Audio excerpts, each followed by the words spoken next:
ತಾಲೂಕಿನ ಕೊಣನೂರು ತೂಗು ಸೇತುವೆ ಬಳಿಯ ಕಾವೇರಿ ನದಿಯಲ್ಲಿ 2 ದೊಡ್ಡ ಗಾತ್ರದ ನೀರು ನಾಯಿಗಳು ಕಾಣಿಸಿಕೊಂಡು ಜನರನ್ನು ಬೆಚ್ಚಿ ಬೀಳಿಸುವ ಘಟನೆ ಶನಿವಾರ ಬೆಳಗ್ಗೆ ಕಂಡುಬಂದಿದೆ.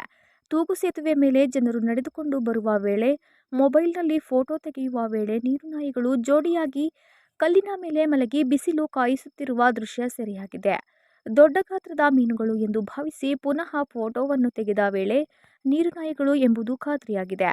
ನದಿ ದಡದಲ್ಲಿ ಬಟ್ಟೆ ತೊಳೆಯುವವರು, ಮೀನು ಹಿಡಿಯುವವರಿಗೆ ವಿಷಯ ಮುಟ್ಟಿಸಿದಾಗ ಜೋರಾಗಿ ಜನರು ಕೂಗಿಕೊಂಡ ವೇಳೆ ನೀರಿನಲ್ಲಿ ಮುಳುಗಿ ಈಜುತ್ತಾ ಮೀನು ಬೇಟೆಯಾಡುವುದನ್ನು ಮುಂದುವರಿಸಿವೆ. ನದಿಯಲ್ಲಿ ನೀರಿನ ಹರಿವು ಕಡಿಮೆಗೊಂಡ ಹಿನ್ನೆಲೆ ನೀರು ನಾಯಿಗಳು ಜನರಿಗೆ ಪ್ರತ್ಯಕ್ಷವಾಗಿ ಕಾಣಿಸಿಕೊಂಡಿವೆ. ಆದರೆ ಹಲವು ವರ್ಷಗಳಿಂದ ಕೊಣನೂರು ರಾಮನಾಥಪುರ ಬಳಿ ಹರಿಯುವ ಕಾವೇರಿ ನದಿಯಲ್ಲಿ ನೀರು ನಾಯಿಗಳು ಕಾಣಿಸಿಕೊಂಡಿರಲಿಲ್ಲ. ತಾಲೂಕಿಗೆ ಮೀನು ಸರಬರಾಜು ಮಾಡುವ ಜಾಗಗಳು ಕೊಣನೂರು, ರಾಮನಾಥಪುರವಾಗಿದೆ.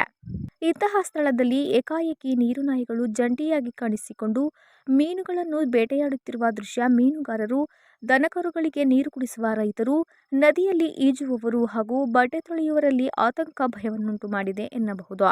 ನ್ಯೂಸ್ 5 ರವಿದುಮ್ಮಿ.